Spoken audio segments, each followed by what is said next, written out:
सुप्रभात बच्चों, online class में आपका स्वागत है।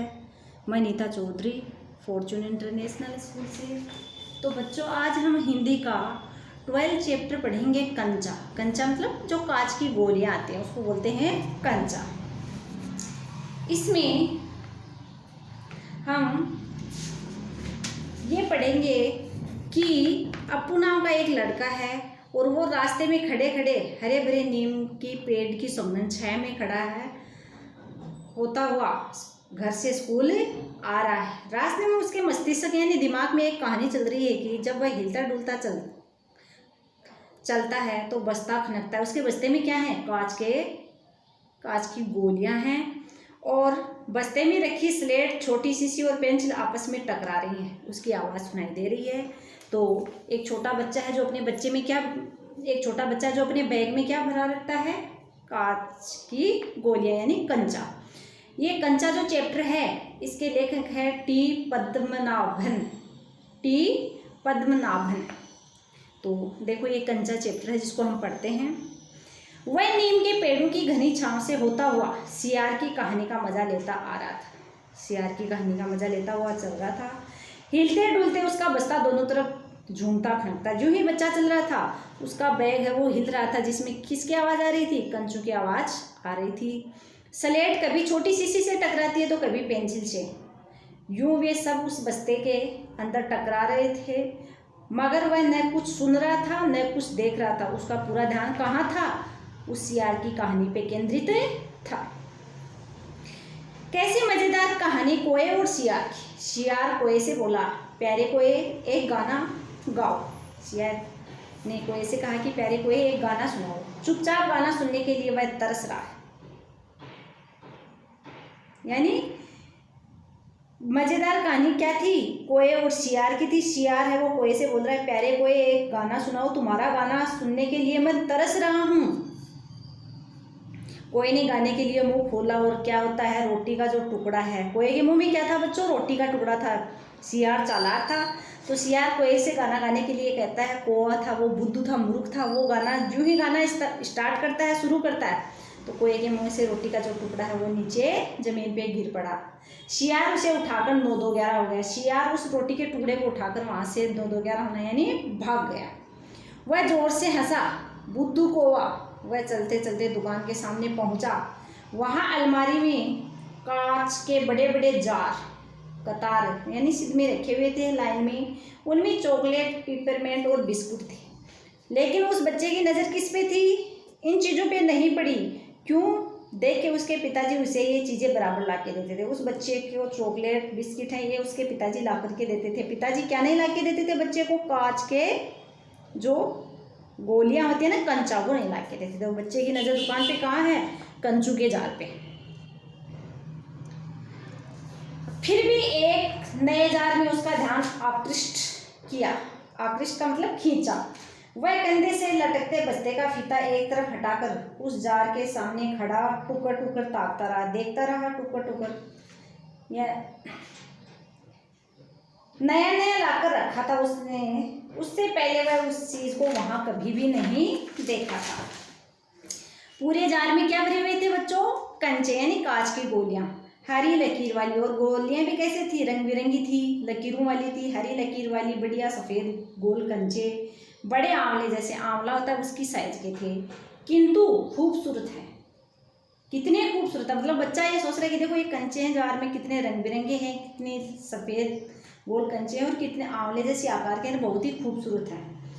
अब तक ये कहाँ थे? शायद दुकान के अंदर। अब दुकानदार ने दिखाने के लिए बाहर रखा होगा। उसके देखते देखते जार बड़ा होने लगा। वह आसमान सा बड़ा हो गया। यानी बच्चे का ध्यान उस जार पे था और वो जार धीरे धीरे बच्चे को कैसे दिखाई देने लगा? आसमान जितना बड़ा दिखाई देने लगा। तो वह भी उसके भीतर आ गया।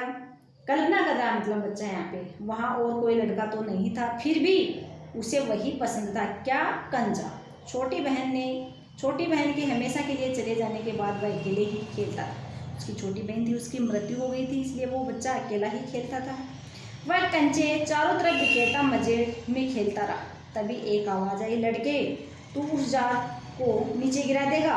वह चौंक उठा। किसने आवाज़ लगाई? दुकानदार ने। जार अब छोटा बनता जा रहा था। छोटे जार में हरी लकीर वाले सफ़ेद गोल कंचे, छोटे आंवले जैसे सिर्फ 2 जने वहाँ हैं, वह और बूढ़ा दुकानदार के चेहरे पे कुछ चिड़चिड़ाहट थी। चिड़चिड़ाहट झुंझलाहट थी। मैंने कहा ना, जो चाहते हो वो मैं निकाल दूंगा। वह उदास हो अलग खड़ा हुआ। उदास यानी दुखी हो गया बच्चा। क्या कंचा चाहिए? दुकानदार ने कहा, तेरे को क्या कंचा चाहिए क्या? दुकानदार ने जार का ढक्कन खोलना शुरू किया। उसके निषेध यानी मनाही में सिर हिलाया। उसने कहा नहीं। तो फिर सवाल खूब रहा, क्या उसे कंचा चाहिए? क्या चाहिए उसे खुद मालूम नहीं। जो भी हो, उसे कंचे को छूकर देखा, यानी जार को छूने पर कंचे का स्पर्श करके एहसास हुआ, मगर वह चाहता तो भी कंचा ले सकता था। अगर वो चाहता तो कंचा ले सकता था। स्कूल की घंटी सुनकर वह बस्ता थामे हुए दौड़ पड़ा। इतने में क्या होती है, स्कूल की घंटी बजती है और वो बच्चा दौड़ता हुआ जाता है। देर से पहुंचने वाले लड़कों को पीछे बैठना पड़ता है। अब स्कूल में देर से पहुंचने वाले बच्चों को क्लास में सबसे पीछे बैठना पड़ता है। उस दिन वह ही सबके बाद पहुंचा स्कूल में, इसलिए वह चुपचाप पीछे की बेंच पे बैठा था या बैठ गया। सब अपनी अपनी जगह पर थे। रामन अगली बेंच पे था। वह रोज समय पर आता था। तीसरी बेंच के आखिरी में मल्लिका के बाद अम्मू बैठी थी। जॉर्ज दिखाई नहीं पड़ता। लड़कों के बीच जॉर्ज ही सबसे अच्छा कंचे का खिलाड़ी था। और कंचे का सबसे अच्छा खिलाड़ी कौन था? जॉर्ज। कितना भी बड़ा लड़का उसके साथ खेले, जॉर्ज से मात खाएगा मतलब हार जाएगा। हराने पर यूं ही विदा नहीं हो सकता। हारे हुए को अपनी बंद मुट्ठी जमीन पे रखनी होती है।